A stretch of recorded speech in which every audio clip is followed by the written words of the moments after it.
Hey y'all, welcome back to my channel, or welcome if this is your first time joining me here. My name is Courtney and I do a lot of home related content. Right now it's a lot of grocery hauls every single week and then once for dinner videos every weekend. But I think I want to get back into doing cleaning videos. I used to do that a while back as well. Like I said, my intent was for this to be like a home content channel. So I think I'm going to do that again. I don't know. What do you guys think? Let me know down below in the comments if you want to see cleaning videos. And if you have another video idea, hit me up with that down in the comments too. So this week I've got 3 meals to share with y'all plus 1 dessert. These meals are pretty simple. It's still summer down here in Texas. We're still cooking, but I did manage to use my oven for just a few minutes and it wasn't too bad. Let's start off with this pizza pasta dish. It's a sheet pan pizza pasta or pasta pizza. I will link the original recipe down below because you guys know I'm always like changing things up and adding extra ingredients. You know how I roll. So we're going to start off by getting the pasta crust ready. I've got some spaghetti noodles boiling on my stovetop, and we're going to mix together a few ingredients while those cook. I've got a couple of eggs and some milk that I went ahead and scrambled up and mixed really, really well together. And then we want to add in some seasonings. I'm doing some garlic and onion powder. And I'm adding in about half a cup of freshly shredded Parmesan, but if you've got the stuff in the green shaker tub, that works too. We're just looking for the flavor here. And then I'm going to toss in a little bit of shredded Italian blend cheese or just mozzarella, whatever you have on hand. We're just kind of flavoring this crust and also kind of helping it stick together with the cheese. I'm also going to toss in a little bit of salt and pepper as well. Like I said, we definitely want to flavor this up. I do boil my spaghetti noodles with salt in them just so that they have a little bit of flavor to them when they're done. But we definitely want to make this taste nice. So I'm going to get this all mixed up really, really well. And like I said, I've got a whole pound of pasta noodles or spaghetti noodles cooking on my stovetop, but I did pull a couple of bowls worth out because my youngest 2 children really love butter noodles more than anything else. So I gave them their butter noodles and then we're using what's left over to make this casserole, which was more than enough for my husband, myself, and my oldest son, Xander, to enjoy. So I tried to let the pasta cool as much as I could, but I really was kind of in a hurry because I had waited until it was pretty late to get dinner cooking. But if you have time to cool the noodles better, you should, so that the cheese doesn't melt while you're trying to mix it together. I worked it through though, and it was okay, no big deal. And I'm gonna pour this into a greased casserole dish. You're supposed to use a sheet pan, but if I dirtied up a sheet pan, then I'd have to transfer it to another glass dish to store it in my fridge because there was a lot of leftovers. So I just cut out the middleman and cooked it in here, and it was fine. I'm sure it gets crispier on a cookie sheet, but I actually really enjoyed the way it turned out in here. Now this is a pretty good sized casserole. There was, I think, 8 servings, so we got a couple of meals out of this and some lunches, which is perfect. I love when I can cook once and then give myself like an easy night. It was a very busy season for us right now. We do homeschool and we finished up our homeschool year this week, so that was really, really busy getting everything done. My kids have like extracurricular activities and stuff. And we also had like family stuff going on. My youngest 2 have birthdays that we were prepping for this weekend. My youngest son Jensen turned 9 the day before you saw this on Friday. And my middle son Cam will turn 10 on the Monday after this video, like 2 days after this video. So for a couple of days, I will have 2 9-year-olds. I think it's so cool when they're the same age for a couple of days. Anyway, I baked the noodles with the eggs and the cheese in the oven for a few minutes. And then I pulled them out and it really just sets it. So then I put my pasta sauce on top. I made my own because I didn't have any on hand. And I make my own pretty often. I make my own pizza sauce, no big deal, but I will definitely say double down on that sauce. I ended up not putting enough. I thought it was plenty. I thought it was going to be too much, but those noodles really, really soaked it up. And I felt like it could definitely have used a little bit more sauce, in my opinion. And I'm not one that loves too much sauce on my pizza, in all fairness, but this definitely could have used some more salt or some more sauce. Then I'm going to top it with some cheese. I've got a pre-shredded Italian blend cheese that I bought at the store, and then I always add a little bit of provolone to my pizza, so I'm adding it to this as well. It gives you that beautiful cheese pull. It's like a really great melty, stringy cheese, so it's fantastic for pizzas and for casseroles too. And then, like I said, I did use a pre-shredded cheese from the store. You're way better off shredding your own cheese when you want to melt it for a casserole or a pizza, but real life here, sometimes we get busy and we don't have time, and that was my week. So I am taking a little help from the grocery store because convenience is there for a reason. Then you just want to top this the way you would top your pizza, however you like it. Is your household like mine? We're kind of split down the middle. My husband likes a plain pizza with like pepperoni, sometimes some black olives too. My son wants everything under the sun on his pizza, and I like a veggie pizza. My younger 2 only like cheese pizza. So they're having their butter noodles. I only have to worry about my husband and my oldest and myself. So I was like, you know what? I will have a Supreme style pizza pasta, and I will just have half the casserole be that way and the other half be plain for my husband. But I did put black olives on everything because my husband likes that too. And then on the side that I shared with my son, I added some green olives because we love those, and some onions and some bell peppers. If I had had mushrooms, I would have tossed those on there too. When I say he likes a Supreme and I like a veggie, I mean it. We like all kinds of stuff on there. And those green olives are really good when you cook them. They still have a little bit of that vinegary zing to them, so it's really, really tasty. If I'd had some pickled jalapenos, I would have put those on too. They would be amazing. But this is just how I made it, just the way we like our pizza. And then I baked it for a few more minutes till it was all bubbly and delicious, and let it sit on the counter for about 10 minutes after that, so it's set. And this was amazing. Would totally make this again. It's going to be really fantastic during the winter time, I think, when like I'm not worried about running my oven so much because we're just baking down here in Texas. But there it is. So good. Highly recommend. And like I said, I will link the original recipe that I found on Pinterest down below for you guys. All right, so let's move on to the next meal.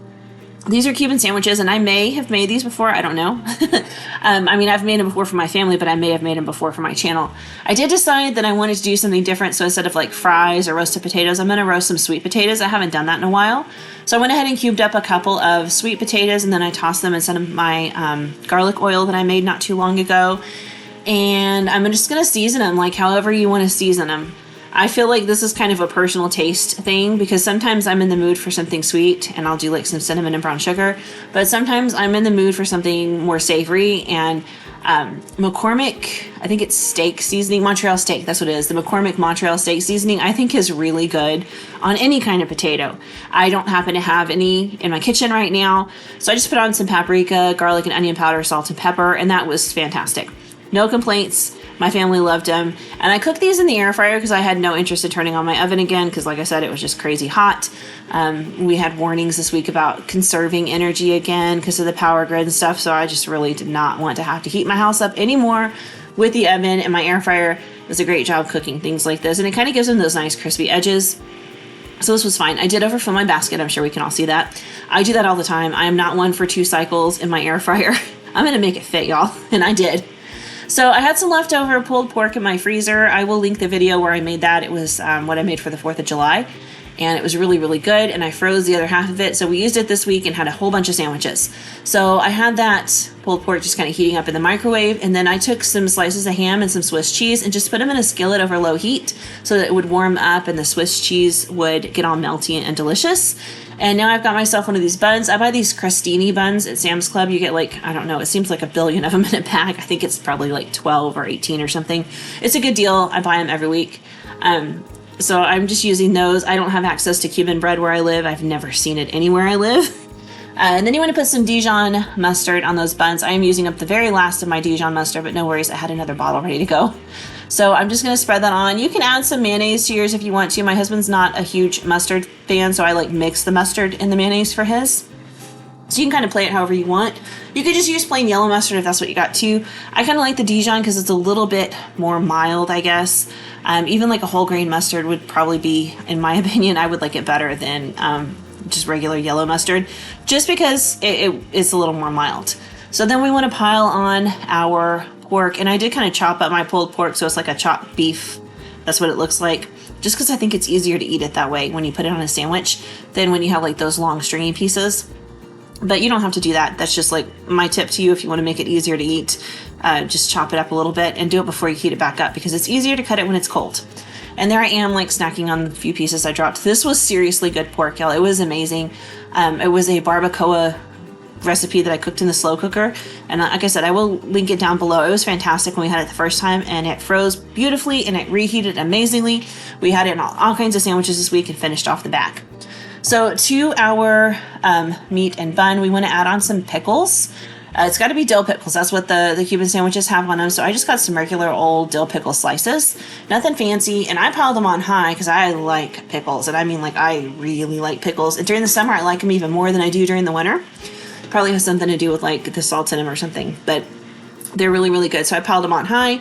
And then I put the ham with the melted Swiss cheese on top of that.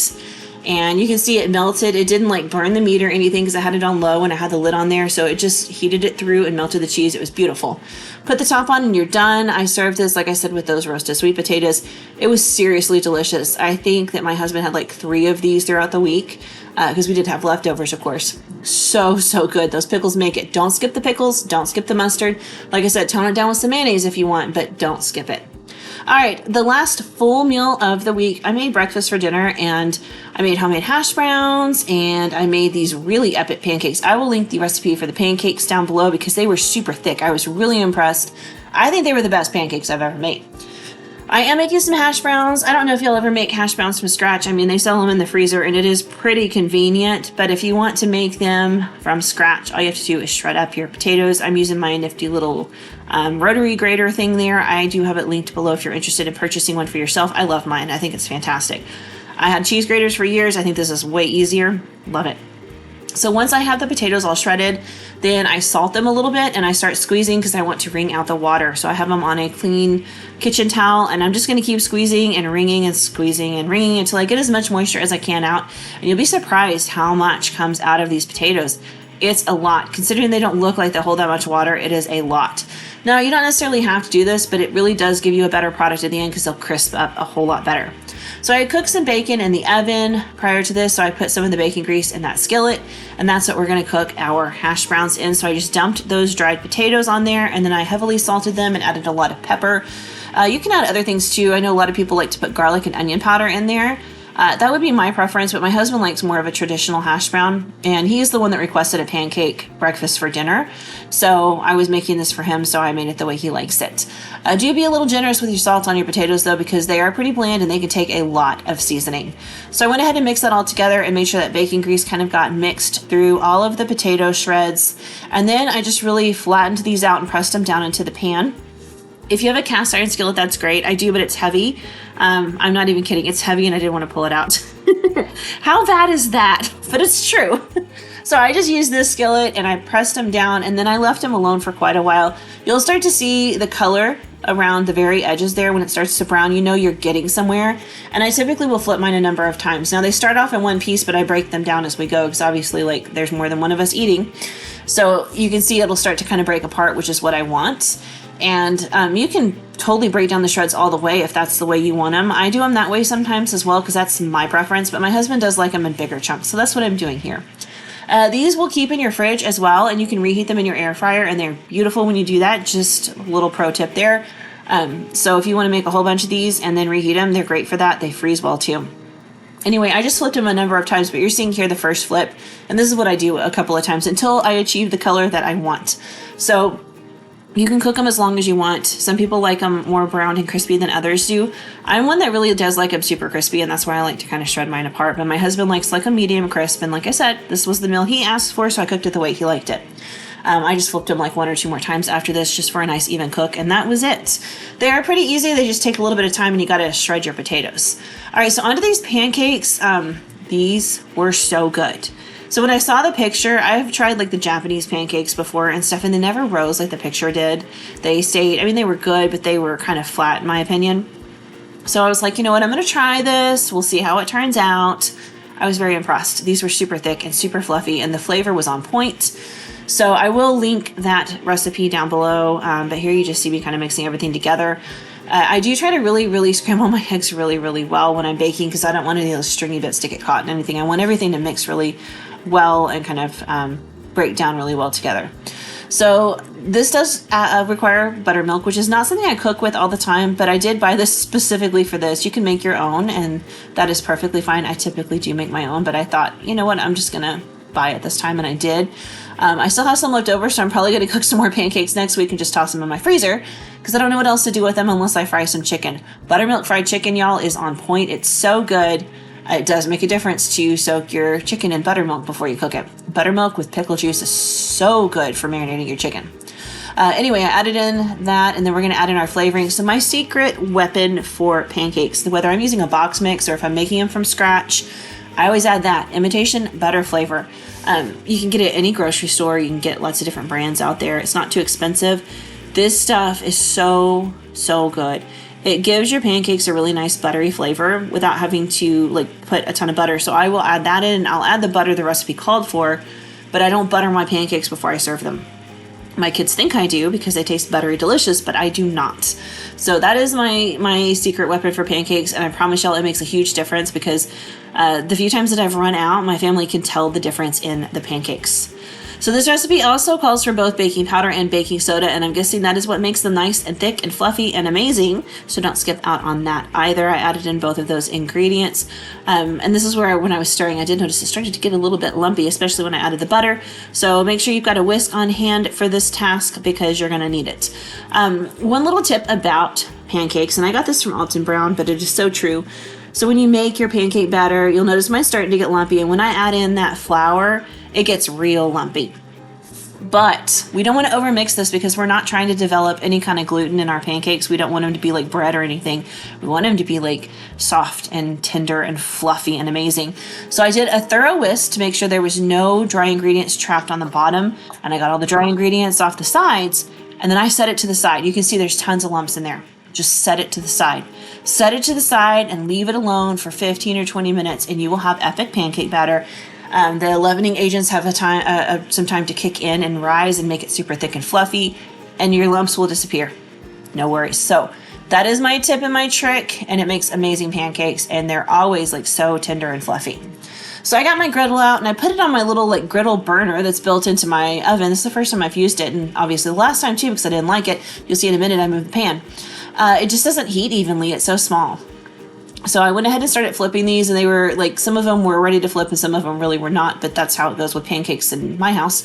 It's just, that's how I roll. But it's okay, I make it work. We ate all the pancakes. They were delicious, no worries. But like I said, it's definite uneven cooking because that burner is so small, and I did shift it over to my regular burners where I use it most of the time. But look at the thickness on those pancakes. I am so thrilled. And it was hard to get a good angle because they were hot, and I'm trying to hold it with my hand. These were so good. So fluffy and delicious and amazing. And I made a lot of pancakes. So definitely give this a shot. There is my hash browns, nice and crispy. I did some eggs. I did some bacon. So good. All right, so on to our last dish. This is Watergate Salad. Oh man, it's so good. Down here, I'm in Texas, and I guess we're like in the South, in the South, we like our fluff desserts. And by fluff, I mean it's like some kind of flavored whipped topping dessert with marshmallows and fruits and nuts. And it's fluffy, and it's delicious, and it's sweet, and it's perfect in the summer.